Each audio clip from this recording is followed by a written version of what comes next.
Estás escuchando Milenio 3 por Aluka Nanica. 3 y 8 minutos. Estamos en un mundo muy confuso, donde podemos empezar hablando del poder de la sangre, con esa historia, con esa historia increíble. Yo tengo la visión, tengo en la mente, casi lo estoy viendo en una recreación de nuestro compañero Fernando Ríbez o Jorge Blas.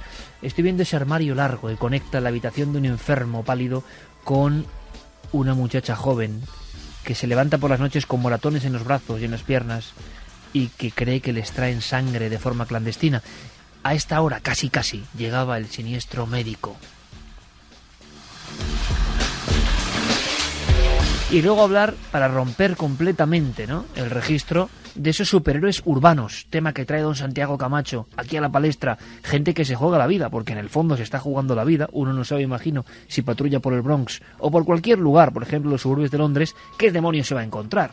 Y él sabe que lleva un pijama, una máscara y unos cuantos aditamentos. Tiene su valor, y es un tema que está ahí. Y ahora, antes de conocer aquella silueta oronda que aparecía en sus películas, aquella sombra, aquella sintonía, las historias de suspense, el mago del terror, Alfred Hitchcock, obsesionado con Edgar Allan Poe, con ciertos números, con aves, se ha hablado de un código Hitchcock, es decir, algo que está por detrás, en la tramoya, y que solo los especialistas sabían, y que ahora tenemos que conocer. ¿Nos quiso decir cosas el mago Hitchcock en sus películas? Bueno, pues antes de todo eso, permitidme un viaje express, un viaje a las tierras de Zamora, porque últimamente está habiendo cierta actividad en Zamora. Amigos de Zamora, podéis escribirnos a nuestras vías de contacto, porque están llegando noticias también confusas a veces, Yo no sé si hablar de fraude, no sé si hablar de confusión o de fenómenos reales. Todo eso tiene diferentes partes. Una vieja ermita, una historia, unos periodistas que han acudido hace apenas horas a investigar. En algunos pueblos de Palencia, en Castilla, por ejemplo, hemos sabido de luminarias dentro de la ermita y de cánticos. Curioso, Yeray, de cánticos. Cánticos, voces, ecos, que parece que a ciertas horas se producían dentro del espacio sagrado. Por eso la historia nos sonaba. Y ha habido sorpresas, pero quiero que esas sorpresas nos las cuente Andrea Rodríguez, de La Opinión de Zamora, compañera periodista que hace horas estaba en una de esas ermitas de un lugar que os voy a describir, donde al parecer ocurrían fenómenos extraños. Toda una historia periodística. Andrea Rodríguez, buenas noches. Hola, buenas noches. Parece que hay una historia sobre voces o algo que inquieta a algunos vecinos de un lugar concreto en la provincia de Zamora. Y os disponéis a investigar. ¿Cuál es la noticia? ¿Qué os llega? ¿Cuál es el rumor? Bueno, la noticia le llega a un compañero a través de un contacto suyo y le cuenta que una vez estuvo en una ermita en un pueblo de noche y pues le sucedieron una serie de fenómenos, ¿no? Él empezó a oír cánticos, como cánticos gregorianos y luces dentro de la ermita, ¿no? Luces muy extrañas. Entonces pues él llevó un susto terrible, ¿no? Y lo fue contando hasta que llegó a nosotros, ¿no? Por eso empezamos la investigación, por el caso del amigo de este compañero. ¿Y era un lugar muy concreto, un pueblo pequeñito? No sé si se puede decir el lugar exacto, una ermita, un lugar aislado. Sí, perfectamente. Es un pueblo que se llama Granucillo, Uh-huh. que está en la zona del Valle de Vidriales, muy cerca de la localidad de Benavente, todo en la provincia de Zamora. Es un pueblo muy pequeño, que en su día fue muy importante. De hecho hay restos de un castillo, está dentro de una ruta arqueológica en la que se pueden encontrar dólmenes pues megalíticos, ¿no? de los Astures, y es una zona muy peculiar porque tú sabes que estos dólmenes se edificaban en lo que ellos consideraban en aquella época una tierra sagrada, ¿no? Y que solo se podía pisar para celebrar ciertos rituales de funerales, no se volvía a pisar durante el resto de la temporada, ¿no? Y la ermita está pues muy cerca de uno de estos dólmenes. O sea que ese es un pueblo muy curioso y con mucha historia detrás. Hablamos de una construcción, Andrea, del románico, el típico románico zamorano. Sí, el típico, incluso un poquito anterior, porque la iglesia supongo que sea del siglo XI, sí, seguramente. Por lo tanto, Andrea, tenemos una zona que es como encaje de bolillos para un misterio, ¿no? Incluso casi no voy a decir que sorprende o que deja de sorprender, pero hemos escuchado otras historias, por ejemplo en Palencia, me estoy acordando de algunos casos donde había personas en un pueblo pequeñito con una ermita que también describían lo mismo, cánticos y luces. Bueno, y os ponéis en marcha, empieza vuestra investigación y vuestros sondeos. Cuéntanos, ¿qué es lo que pasa? Pues sí, nos ponemos en marcha y llegamos hasta la ermita. Y tú imagínate que llegamos de noche, ¿no? Una noche cerrada, que no haya mucha luz. La ermita está en medio de la nada, o sea, es campo, todo alrededor. Y pues llegas a la ermita y tiene una puerta de madera, la típica que tienen las iglesias, con 2 mirillas muy pequeñas, ¿no? Entonces son 2 mirillas muy estrechitas, pero que lo primero que te invitan es pues echar una ojeada adentro. Entonces tú te acercas a la mirilla y lo primero que ves es que por unos segundos se ilumina la cara de un Cristo. Un Cristo también muy antiguo, supongo que de los siglos XV, XVI, con una cara muy peculiar y que se ilumina unos segundos, ¿no?, en la oscuridad del templo. Pues ya de primeras te llevas el primer susto, ¿no? Y luego al mismo tiempo, pues empiezan a oírse con una profunda nitidez cantos gregorianos, cantos de monjes gregorianos, que todos los hemos oído alguna vez, pero allí en la oscuridad de la noche y en la puerta de la ermita. Entonces, pero eso, Andrés, ¿lo llegas a escuchar tú allí? Sí. De repente se oye una voz profunda, grabada en off, que te relata los mensajes de San Adrián, mensajes pues tipo, métete en el costado abierto de nuestro Señor hasta hallar cobijo seguro en su llagado corazón. Entonces, pues, el susto que te metes, o sea, si vas de noche y no sabes que esto va a pasar, pues te puede dar algo, ¿no? Pero bueno, la investigación consistió, quedamos con el párroco de Granucillo, porque esta ermita no está abierta, está cerrada, solo se abre 2 días al año, y él pues tuvo la amabilidad de atendernos y de abrirnos la ermita, y comprobamos que en realidad todo esto es un sistema preparado. Lo preparó un exalcalde del pueblo pues precisamente para atraer a turistas. Pero incluso la iluminación del Cristo y las voces. Sí. O sea, esto está todo grabado. Como ahí no hay luz, pues el hombre montó una placa solar para que le dé energía a la iglesia. Entonces, cuando tú te acercas a la mirilla, se activa una célula fotoeléctrica y se ilumina el Cristo unos segundos. Pero bueno, ¿y este hombre qué clase de mentalidad tenía para hacer eso? Para, digamos, divulgar de buena manera algo que tiene que ver con la historia, o para darle un aspecto muy tenebroso y que la gente se asuste. No, yo creo que la intención al hombre no le salió bien del todo, ¿no? Pero bueno, la intención era precisamente que como la ermita está cerrada y hay muy poca gente en el pueblo, pues que la gente que se acercaba a verla pues pudiera contemplar lo que hay dentro, ¿no? Porque dentro de la ermita solo está la imagen del Cristo y la imagen de San Adrián. Entonces, pues yo creo que lo pensó por todo lo contrario, o sea, no para echar a la gente de allí, sino para que los turistas estuvieran un rato entretenidos y pudieran oír los mensajes, oír los cánticos y ver al Cristo, ¿no?, aunque fuera a través de la mirilla. Por lo tanto, Andrea, más que de fraude intencionado, quizá hay que hablar de una especie como de confusión, ¿no?, o de una idea más o menos artística, claro, de una persona, y la gente, sin embargo, o escuchó esos cánticos y no pudo seguir un poco la investigación y pensó que realmente había existido algo, vamos, sobrenatural, ¿no? Claro, sí. Bueno, yo creo que más bien a la gente a la que le pasó, se llevó el susto, o bien fue de noche y no se esperaba lo que se iba a encontrar, o bien ciertos bromistas los llevaron a adrede, ¿no?, para que se llevaran el susto. Pero bueno, hay que decir que el hombre que lo instaló lo hizo con la mejor intención, con la intención de que el turista estuviera un rato pues entretenido, ¿no?, viendo la cara del Cristo y oyendo los mensajes de San Adrián, y lo hizo con la mejor intención, No, en ningún momento podemos hablar de fraude aquí. De todas formas, me imagino a alguien que sin saber nada acude a esa ermita románica de un pueblo de Zamora, se asoma por aquello de la curiosidad de la mirilla y empieza a escuchar los cánticos y luego la cara de un Cristo primitivo iluminándose, ¿no? Tiene que ser algo tremendo. Pues de verdad, Andrea, que es una historia sorprendente, con buen final, no con la sensación que podíamos pensar en un principio, ¿no? De alguien que de forma malévola ha intentado atraer el turismo por lo sobrenatural, sino una serie de confusiones más o menos, y que la noche y la naturaleza abierta pueden provocar esta sugestión, ¿no? Evidentemente, pero sí que no puede esto borrar la amplísima casuística y la tradición, el misterio, la tierra sagrada que es Zamora, que eso también siempre es bueno decirlo, y que podía motivar perfectamente otro tipo de turismo con cosas como las que tú has contado ahora mismo, las simples rutas dolménicas y tantas cosas de auténtico poder, ¿no? Sí, desde luego Granucillo es un pueblo para visitar. Nosotros nos quedamos pues sorprendidos, ¿no?, de toda la historia que acumula este pueblo. Pues imagínate, desde los astures que crearon los dólmenes hasta la época medieval tardía, cuando se hizo este castillo, que se pueden contemplar todavía, pues la muralla que rodeaba el castillo prácticamente está intacta, ¿no? Es un sitio, la verdad, muy muy peculiar, y la ermita es preciosa, y bueno, a lo mejor la gente del pueblo, que es muy muy amable.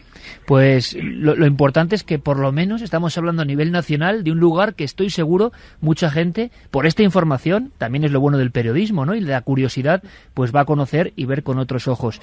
Y será un placer, Andrea, si hay cosas interesantes, que siempre las hay, y además en una tierra que queremos y llena de historia y llena de enigmas como es Zamora, pues contar contigo y con tus crónicas. Un abrazo muy fuerte y suerte en la opinión de Zamora. Un abrazo, muchas gracias. Gracias a ti. Un saludo. 3:20, es la historia de un pequeño pueblo, de una ermita, una confusión. Pero esa confusión hace que nos interesemos por una zona olvidada en ocasiones. Es increíble, ¿eh? Una sintonía prácticamente inmortal la que hemos escuchado. ¿La recordáis? Jerry, vuelve a ponerla, por favor, compañero, vuelve a ponerla porque yo creo que es toda una época. Mira, escuchad.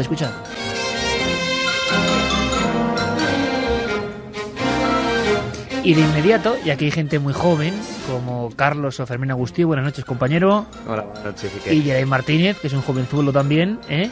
¿Y qué pasa? Que todos se ponen a silbar la sintonía. Todos tienen algo de esa sintonía, saben, reconocen en ella quizá pasajes de la niñez, y luego aparecía, ¿verdad, Carmen?, la silueta de Hitchcock, y se convirtió en un emblema. Inconfundible también, Inconfundible, un icono. Totalmente. ¿Qué nos traía Hitchcock? Nos traía el misterio, nos traía el miedo, nos traía la inquietud. Yo recuerdo de muy pequeña levantarme, que mis padres estaban en el cuarto de estar viendo las películas de Hitchcock o las series, y yo por detrás me escondía detrás del sofá para verla también. Y luego me daba un miedo por las noches que no podía dormir. Yo creo que el Hitchcock español, sin duda alguna, fue nuestro amigo Chicho, ¿no? Sí, de alguna forma. Sí. Además, con la misma sensación de la familia, los niños mirando detrás del sofá. Y qué miedo nos hizo tener a los pájaros, Hitchcock. Ay, a tantas cosas. Y a los moteles. Y a tantas, y a las duchas. Sí. Carlos, Fermín, habéis preparado un informe que me parece muy interesante. Si alguna vez habéis visto una película, que imagino que sí, de Alfred Hitchcock, por cierto, ¿cuál es vuestra preferida? O un capítulo de aquellas series televisivas que incluso él produjo. Vamos a conocer un poco el código Hitchcock, porque además hay efemérides, ¿verdad? Se ha cumplido una serie de años, de una serie de cuestiones importantes. Cuéntanos, Carlos, ¿por qué Hitchcock puede ser noticia precisamente ahora? Pues lo recuperamos, como otros medios también se han hecho eco de esta noticia, porque se acaba de cumplir hace muy poquitos días, el 29 de abril de 1980 moría Hitchcock, con lo cual se cumplen 30 años, ni más ni menos, de esa muerte, de este mítico director del suspense, como le llamaban. Cuéntame algo de su biografía, sobre todo a nivel de la infancia, porque como en todos los hombres que se han dedicado al misterio, bien sea audiovisual, cinematográfico, parece que la infancia, que quizás sea lo más desconocido, es un entorno donde pasan muchas cosas clave en la vida de este hombre. Pues Hitchcock nacía el 13 de agosto de 1899 en Londres y bueno, pues nació en el seno de una familia muy humilde de tenderos y fue criado en instituciones principalmente católicas. Recibió una educación muy rígida, muy severa. Esto generó que fuera un niño, digamos, dentro de la familia. Tenía 2 hermanos que eran mayores que él. Un poco, digamos, como un niño incomprendido. Era un niño solitario y incluso él decía que había nacido en una familia, bueno, pues que le trataba como una oveja, digamos, sin mancha, como le llamaba su propio padre. Y esto le fue provocando una serie de miedos desde la propia infancia que se reflejan luego posteriormente en su cine. Fíjate, porque tiene algunas anécdotas que son muy curiosas relacionadas con policías y con sustos que su propia madre le había dado de pequeño. Bien, podría haber empezado así. Supongo que empezó todo cuando estaba en brazos de mi madre, con 6 años, y ella me dijo ¡bu! Y me asusté mucho.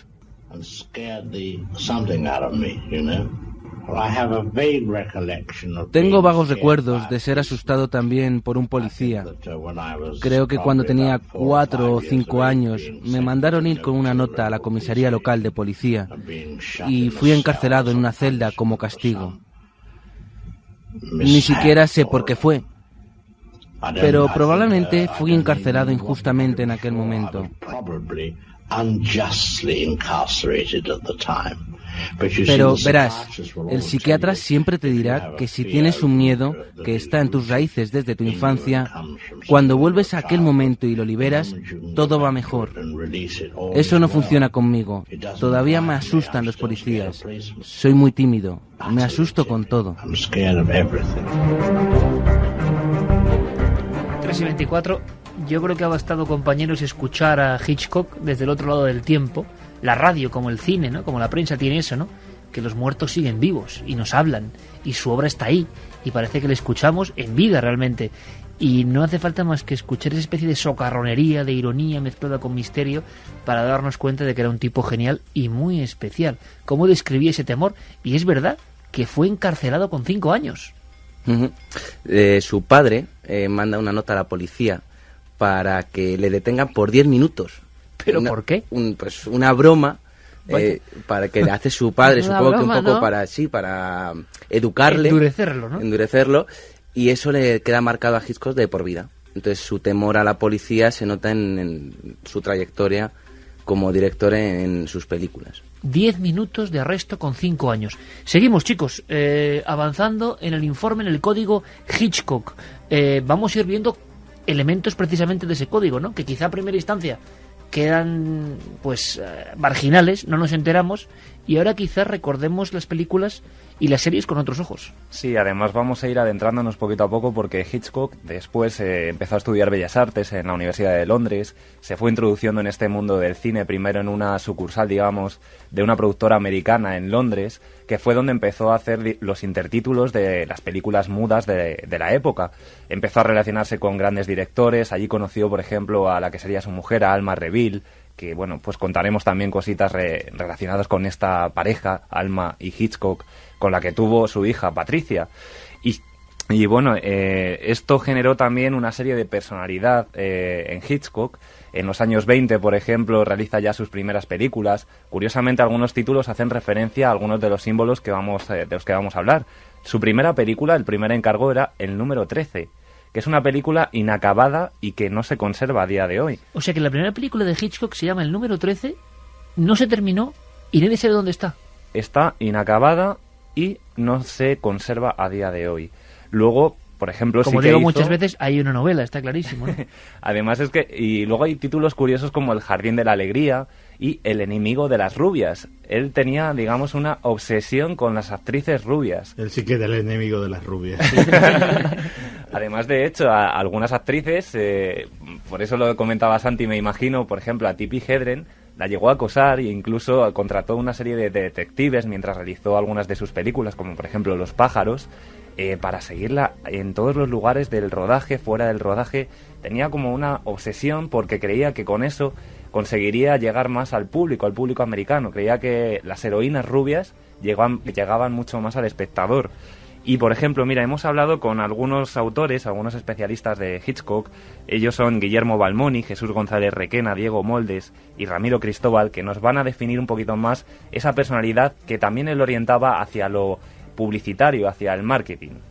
Pues era una personalidad complicada, es una personalidad, es un hombre muy marcado por ciertas, acontecimientos, por ciertas cosas en su vida. Su madre, por ejemplo, le marcó mucho su infancia en Londres, le marcó mucho. Era un personaje que construyó toda su vida una imagen de sí mismo, que muy calculada, muy armada, muy defensiva, ¿no? Incluso llegó a contratar, ya en cuanto triunfó en Inglaterra, llegó a contratar una empresa para que le gestionara la imagen, ¿no? Yo diría que era una personalidad contradictoria. en relación a cómo era en su vida privada y en su faceta pública como cineasta. Y eso creo que lo consiguió trasladar con el tiempo a sus películas y a los personajes que habitaban sus películas. Yo creo que él era un hombre honrado, que era un hombre preocupado por valores éticos básicos como la justicia y la mejora de los demás, la lucha contra las peores cosas que hay en la sociedad, etcétera. Él básicamente yo creo que era una buena persona, pero él siempre lo negó. Él siempre se hizo como decimos en España, el feroche, ¿no? Es decir, se hacía el malo, se comparaba con los asesinos de sus películas. Un poco más allá, símbolos, historias que nos interesan, historias que conectan con el misterio. Fermín. Hitchcock se sabe que tiene muchos símbolos en todas sus películas. Muchos de ellos son los números, como el número 3, el número 11. Número 3 y número 11, los primeros que hay que notar, ¿no? Esos números son muy importantes en lo que son su vida, ¿no? Curiosamente, además, como hemos comentado antes, la mayoría de las cosas también proceden de su infancia, como puede ser el hombre inocente, el hombre atrapado. Hitchcock define el suspense, ¿no?, como presenta al personaje, ¿vale?, y el espectador sabe lo que le va a suceder al personaje, pero el protagonista no lo sabe, ¿no? Define de esa forma más o menos lo que es el suspense. Como cuando vemos una película de terror y sabemos que a la chica la van a matar el personaje que está al otro lado de la cancela o mirando por la ventana, vamos. Uh-huh. Las tijeras también es un escaleras, símbolo. Creo que aparecen constantemente en su obra. Los protagonistas que me han comentado antes, Carlos, nos cuentan un poco más también. Símbolos concretos. Por supuesto, la figura de la madre, por ejemplo, una figura obsesiva en su universo, se ve muchísimo de Psicosis, por ejemplo, más lejos, ¿no? Se ven, por ejemplo, sus traumas con las escaleras, el tema de la policía, por ejemplo, cómo rodaba en Sensi la escena un poco decisiva dramáticamente del estrangulamiento de la esposa del protagonista, ¿no?, por el psicópata. Bueno, en esas imágenes se ve a Hitchcock dirigiendo el estrangulamiento sentado muy cerca de la mujer en el momento en que está siendo estrangulada, y la manera en la que está dirigiendo esa escena muestra cómo está totalmente volcado en la escena misma que dirige, ¿no? El hombre atrapado, el hombre, lo que se llama el inocente culpable, ¿no? Esta persona que todos que piensan que es culpable de algo y él tiene que demostrar su inocencia. Y esas cosas le obsesionaban mucho. Es decir, cuando él veía una noticia en algún sitio o leía un relato o lo que sea con algo que le extrañaba, podía llegar a obsesionarse mucho y casi siempre daba lugar al final a una película.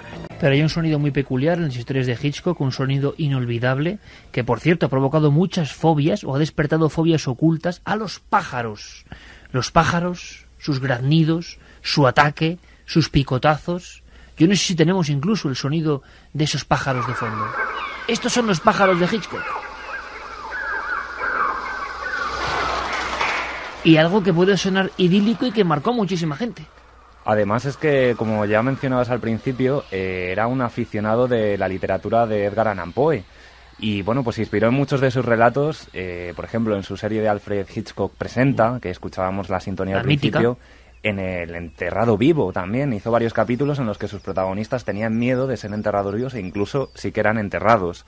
Y, por ejemplo, decías los pájaros han estado presentes en todas las películas de Hitchcock. O sea, no solo en la mítica de los pájaros, sino que él va dejando elementos como un símbolo solo para iniciados con pájaros en otras películas anteriores y posteriores. Sí, si te parece, tenemos un corte que es de la película Psicosis, que la conocemos además por esta escena que comentaba Santi de la ducha, el asesinato, pero ya en Psicosis aparece una escena en la que Norman Bates comenta que él se dedica a disecar pájaros y se ven elementos de pájaros disecados en una escena que vamos a escuchar.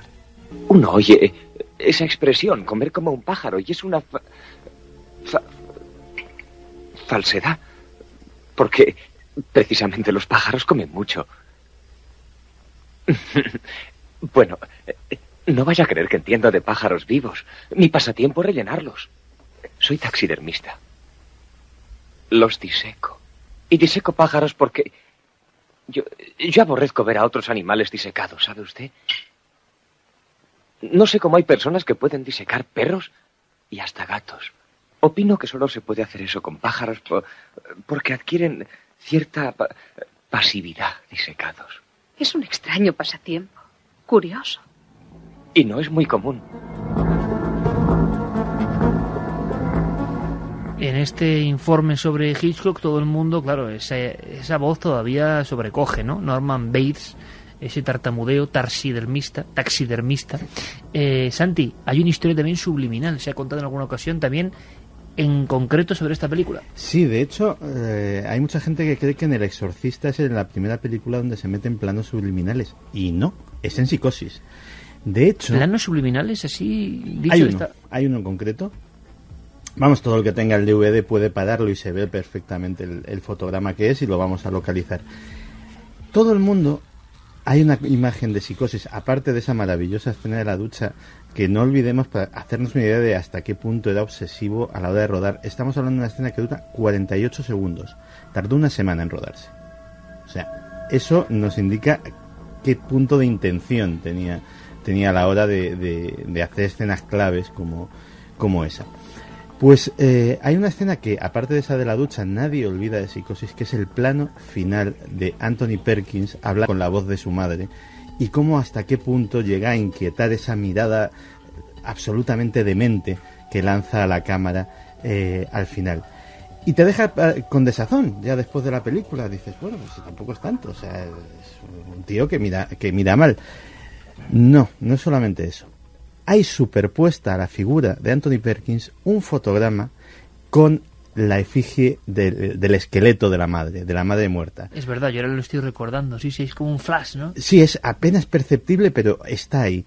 Y eso es lo que te va directamente al subconsciente y te deja esa impresión de desazón inexplicable de una escena que incluso mirada en otro contexto, no te voy a decir que fuera cómica, pero desde luego podía dar lugar a hacer bromitas con el compañero que está en el cine. Y desde luego, cuando aparece ese flash se te quita. Psicosis, desde luego, además, es que tiene todos los elementos obsesivos de Hitchcock. Tiene su rubia perseguida por la policía, o sea, lo tiene ya todo. Su rubia, en este caso, también maltratadísima, porque todas las actrices de Hitchcock, curiosamente las mujeres de Hitchcock son todas muy fuertes, las personajes, digámoslo así.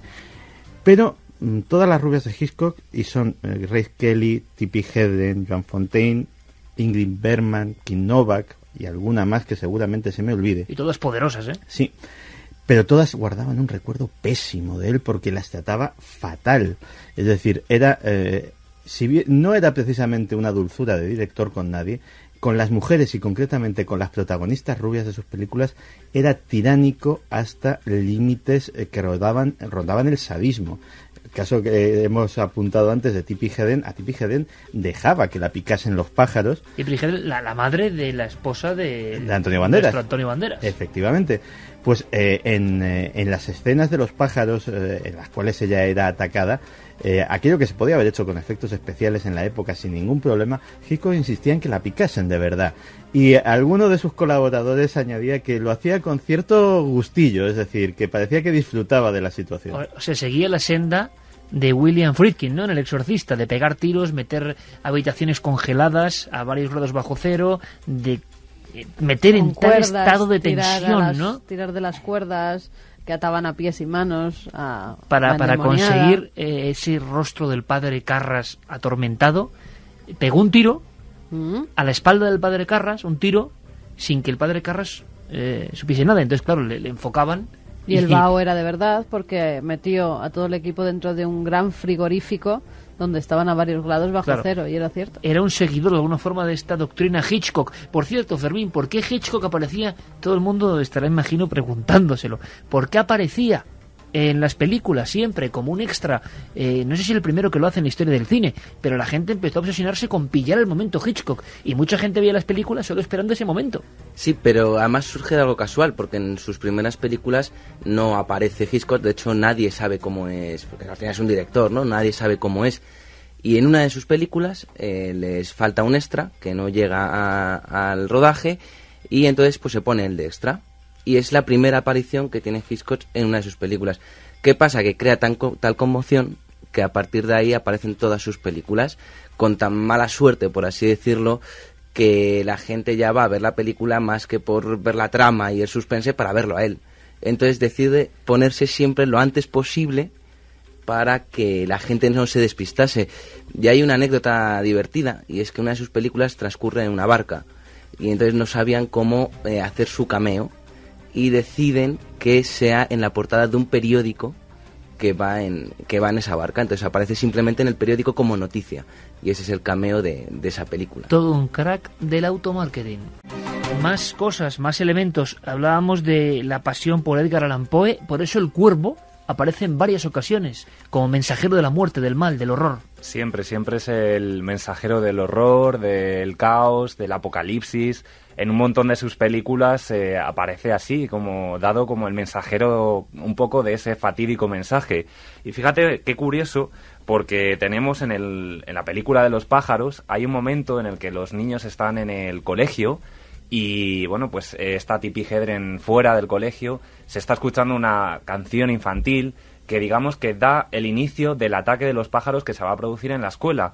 Entonces, si te parece, vamos a escuchar, porque es muy curioso, justo cuando dicen now, now, now, ahora, ahora, ahora, los propios niños van a ser atacados, son los que anuncian ese ataque y ese apocalipsis. Parecía como una casa de juego, pero no tenía paredes, solo muchas cortinas llenas de ojos pintados. Un hombre se paseaba con unas enormes tijeras y cortaba las cortinas por la mitad. Vamos a pedir disculpas porque este no era el corte, este era un corte de la película Recuerda, que también, bueno, es muy curioso porque Salvador Dalí colaboró con Hitchcock en esta escena de ensoñación. Colinas de ojos, parecía el perro andaluz directamente. Sí, además lo describía como que un personaje iba cortando esos ojos y volvían a aparecer más ojos. Era un mundo de ensoñación totalmente el de la película Recuerda. Y ahora sí vamos a escuchar esa canción infantil que anunciaba la catástrofe de los pájaros.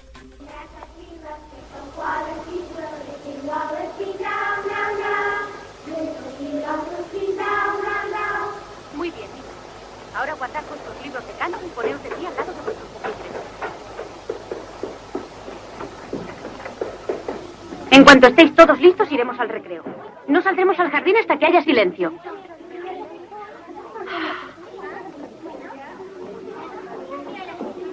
Cierre la puerta, prisa.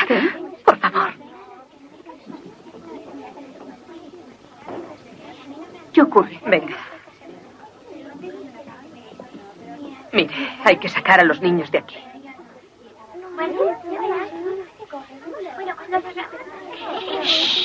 Callad, niños, silencio, silencio. Vamos a realizar un ensayo de incendio para que lo presencie la señorita Daniels. ¿Un ensayo de un incendio? Es la hora del recreo. Me gustaría que viera que sois buenos y obedientes.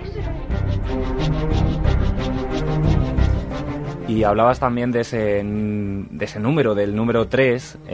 Vamos a comentar brevemente. El número 11 también aparece, por ejemplo, vinculado a la fecha de la muerte de su padre. En Psicosis, la película empieza con el 11 de diciembre. Justamente al día siguiente, el 12, se comete el asesinato, que decía Santi, de la protagonista. Pues justamente el 12 de noviembre fue cuando murió su padre. El número 3 está mucho más presente. Aparece incluso en la forma de tomar los planos. Utiliza 3 planos, por ejemplo, para la muerte del granjero de los pájaros.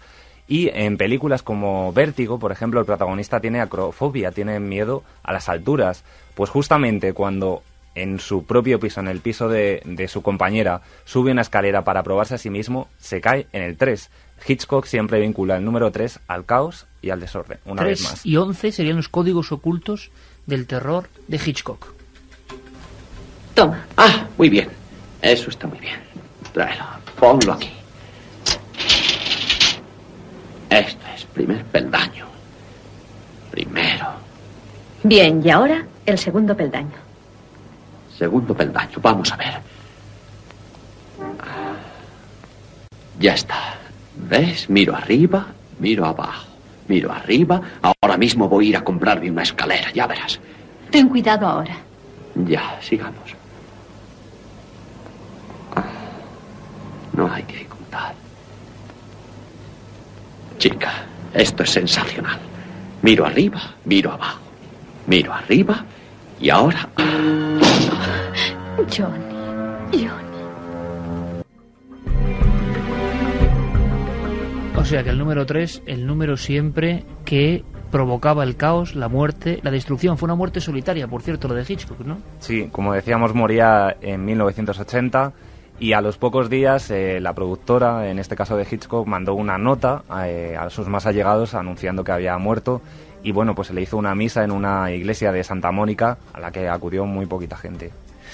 Un fin así tipo Edgar Allan Poe, ¿no? Un poco triste, un poco desangelado para el éxito que había tenido este gran productor que se hizo multimillonario, imagino, Santiago, por la cantidad de películas, de series y el ego que tuvieron en todo el mundo. Sí, la verdad es que, bueno, incluso el Alfred Hitchcock Presenta llegó a tener un ritmo de producción tal que él no podía dirigir todos los capítulos, tenía varios equipos trabajando simultáneamente. Se convirtió en una multinacional él mismo. Efectivamente, un personaje, un icono del siglo XX, un personaje conocido mundialmente. Y bueno, hay una cosa que aquí nos gusta siempre hacer referencias literarias. El que quiera conocer realmente bien todo lo que hemos hablado esta noche, más muchas cosas sobre Hitchcock, el mejor libro que se ha escrito sobre Hitchcock fue el que se llama Hitchcock, que lo escribió François Truffaut, que hizo un estudio monográfico absolutamente exhaustivo sobre todas sus películas, sobre toda su trayectoria. Es un libro muy ameno de leer, no es el típico tostón de libro de crítica de cine, y es muy facilito de encontrar. Se reedita siempre, o sea, no van a encontrar dificultades. Carmen, ha pasado algo en el Vaticano con el tema de Fátima. Cambiamos otro de tercio rápidamente. Es un tema que podía haber interesado a Hitchcock perfectamente. La profecía, el tercer secreto, menudo peliculón, ¿verdad? Bueno, pues se ha publicado, se ha dicho que en el tercer secreto de Fátima había algo escrito que tiene que ver con lo que está pasando en la iglesia ahora. Bueno, el secreto de Fátima es uno dividido en 3 partes. Esa tercera parte que escribe Sor Lucía alrededor de los años 40, 1941, 1944, decía que hacía referencia, porque ha habido mucha polémica con los mensajes de Fátima, que si algunos eran tan malos para la Iglesia Católica que fueron quemados y fueron reescritos de nuevo, pero en este caso decía que ya anunciaba los malos tiempos que está viviendo la Iglesia Católica e incluso anunciaba la pederastia que se está produciendo en el seno de esta gran entidad. Parece que se han tergiversado, que se ha exagerado mucho, ¿no? Da la impresión. Sí, lo que se ha dicho desde siempre que decía el tercer secreto de Fátima, y así lo hicieron saber cuando Juan Pablo II reveló que en ese tercer secreto, en esa tercera parte, ya pues había una premonición, había una providencia de su atentado, es que en ese tercer secreto lo que se decía es que la Iglesia va a vivir tiempos muy oscuros, que cada vez va a ir a menos la gente que esté dentro del seno de la Iglesia Católica, que además se van a producir cosas oscuras. Era lo que se revelaba, No estamos diciendo que ese sea el verdadero secreto, Iker, porque el verdadero secreto yo creo que no lo ha leído casi nadie, muy poca gente, y se decía que los papas que lo habían leído habían dicho que era mejor que no fuera revelado nunca. Por lo tanto, ahora no se sabe por qué Benedicto XVI dice esto de la Iglesia Católica. Dice que los periodistas que iban con el avión han tergiversado las palabras del Papa, haciendo referencia a lo de la Iglesia Católica y la pederastia en su seno. Pero ¿qué tendrá que ver? Es extraño todo esto. Se ha publicado en todo el mundo. Es un tema, como decimos, digno de una película de Hitchcock. Gracias, Fermín, gracias, Carlos, por el informe, para que sepamos un poco más de este genio. Pues seguramente, ¿qué hace el Papa hablando con la prensa de un tema tan sensible? Ha dicho lo que ha dicho. Si alguien puede saber de verdad el núcleo de la noticia, qué se ha dicho y qué no, en torno a este asunto tan candente, es nuestro corresponsal en Roma, Joan Solés. Oggi lo vediamo in un modo realmente terrificante. Hoy vivimos en un mundo realmente terrible, afirmó Benedicto XVI a bordo del avión en el que viajó a Portugal. La gran persecución de la Iglesia, añadió el Papa, no llega de fuera, sino que nace del pecado de la Iglesia. Hay un profundo deseo, concluyó, de retomar la penitencia, de aceptar la purificación, de necesidad de perdón y justicia. Con estas palabras, el pontífice ha corregido las declaraciones de algunos jerarcas del Vaticano e incluso de algunos políticos de la derecha europea que han presentado las denuncias de abusos sexuales a menores de algunos sacerdotes como una nueva persecución externa contra los católicos. Es la primera vez que el Papa precisa que si hay persecución, esta nace del pecado en el seno de la Iglesia. una realidad que ya aparece, según Ratzinger, en el tercer secreto de Fátima, desvelado en el 2000. El entonces prefecto para la Congregación para la Doctrina de la Fe consideró en sus reflexiones teológicas sobre el secreto que no había revelaciones apocalípticas.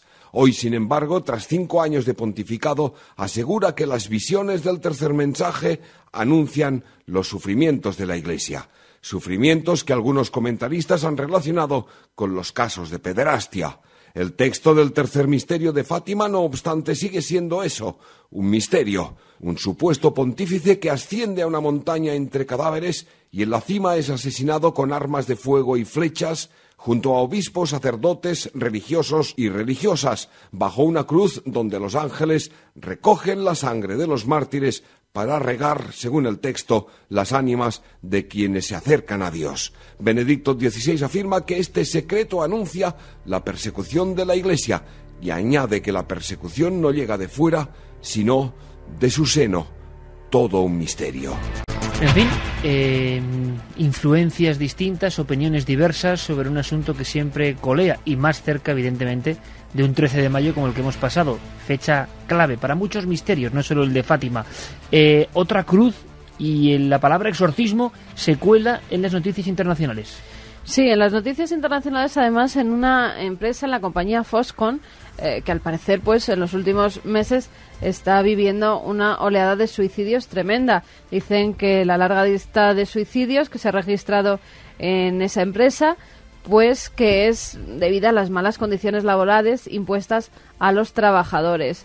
Fíjate, en los últimos 3 meses han sido 8 los suicidios que se han producido en esta empresa. Por cierto, Santi, que ha habido famosísimas empresas donde la gente ha empezado... Había una que era un escándalo en Francia, ¿no?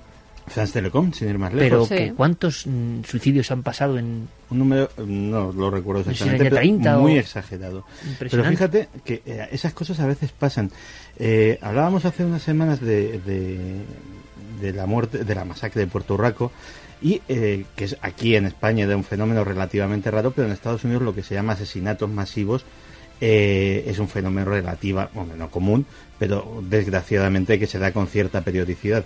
Y hubo una época en que hubo varios de estos asesinatos masivos, típico individuo que coge un arma de fuego y empieza a disparar contra todo lo que se mueve, y curiosamente hubo varios seguidos que eran todos empleados de correos. Y la gente se preguntaba realmente si había alguna relación. Lógicamente hubo la típica explicación conspiranoica de que alguien estaba experimentando con los empleados de correos, pero a veces en determinados entornos laborales pasan cosas extrañas. Y esto es el caso de Foxconn. Sí, ha sido en China. El último de los suicidios se ha producido en la fábrica. Una de las trabajadoras se ha lanzado desde el techo. Ese ha sido el último suicidio que se ha producido. ¿Y qué han decidido? Pues han decidido llamar a un exorcista. Dicen que en este caso es un monje budista que va a ir allí porque se creen que hay espíritus malos, algo en el ambiente que hace que las personas en un momento dado acaben con su vida. 8 en 3 meses, Iker. La solución, monje budista, exorcismo, y a ver si acaba esta oleada. Vamos a ver cómo va esa encuesta. Con la que empezábamos, encuesta polémica, curiosa, misteriosa por 1001 motivos. ¿Cómo va? La pregunta era, ¿crees que hay gente que necesita beber sangre humana? Muchísimas respuestas y gana el sí. Que sí que hay gente que necesita beber sangre humana. Prácticamente récord de respuestas. Sí, 62,4% que opina que sí, que hay gente que necesita beber sangre humana, y tan solo un 37,6% que opina que no. Ahora, y esto es un mensaje un poco en morse, ¿no? Para quien le llegue, pero parece mentira. Habrá que estudiar qué pasa con los movimientos de internet, redes sociales y demás, porque no sé por qué, entre comillas, no sé por qué, hoy se han acumulado un montón, miles, de alguna forma, de amigos votando en un tema, hombre, que no sé si es el más candente que hemos tocado, el de la sangre humana ingerida o no. En fin, misterios de la red, amigo Santi, y que han dado un vuelco curiosísimo y misterioso para decir que sí, que se puede beber sangre humana. A ver, vamos a ir poniendo esa música que tanto nos gusta, la de alegría, porque hay mucha gente que necesita ánimos, ¿vale? Santi de Cádiz nos dice Dicho y que hecho. le gustaría que mandáramos un mensaje de ánimo y positividad a su padre, que está en el hospital y que seguro que nos está escuchando. Bueno, pues no solo a su padre, sino a todos los padres y madres y a todos los que están en hospitales. Pero cuidado, ingresados Y primos y tíos y y niños trabajando, y todo. Claro trabajando. que Que sabemos cada vez más que hay un montón de gente que hace esa labor increíble en los hospitales, en los centros de salud y que conectan con Milenio. Bueno, pues esto va por vosotros, amigos. Diego desde Palencia nos decía que hemos conseguido hoy mantenerle al pie del transistor hasta el final, a pesar de que está muy malito, que no podía fallar, que esta temporada lleva plena de asistencia, sin duda una de las temporadas de más nivel. Buenas noches y seguís así. Es Diego de Palencia. Diego de Palencia, pues que se recupere mira, pronto, Diego, ¿no? esto va por ti, porque si no has fallado en toda la temporada, te mereces esta canción, en fin, personalizada, amigo.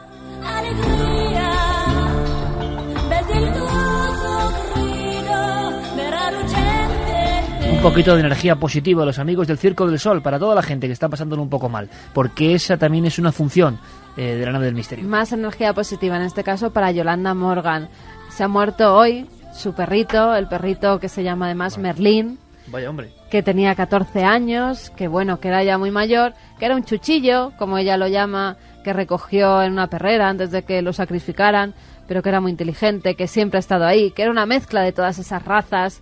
Y fíjate, dice que si podemos leer su epitafio, que no tiene dinero para incinerarle y se va a ir a enterrarlo a algún sitio bonito donde ella lo pueda recordar. Pues seguro que es algo muy Y su emocionante. epitafio, nos dice, será el mismo que usó Lord Byron cuando enterró a su mejor amigo. Aquí reposan los restos de Merlín, un ser que poseyó la belleza sin la vanidad, la fuerza sin la insolencia, el valor sin la ferocidad.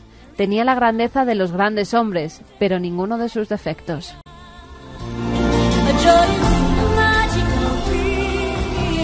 Pues toda la suerte, porque nosotros creemos que hay un más allá, no solo para los seres humanos, también para los perros. ¿Cómo está tu perro, Santi, por cierto? Pues la verdad es que está muy bien, está hecho un golfante y la verdad es que se va adaptando poco a poco a la vida normal, que ya saben todos los amigos de Milenio, que fue recogido en circunstancias extrañas. Pues fíjate qué curioso, Santi, una cosa, porque mañana tenemos perros excepcionales. Mañana, ¿Sí? amigos, no nos podéis fallar.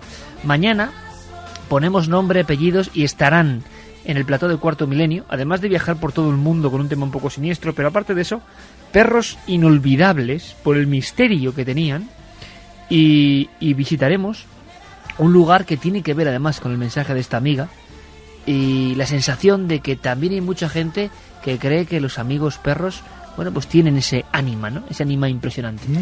Quería decir una cosita, aprovechar la música de alegría para acordarnos de alguien que no nos hemos acordado hasta ahora y que seguro que hay muchos amigos, los que tienen ahora mismo mal de amores.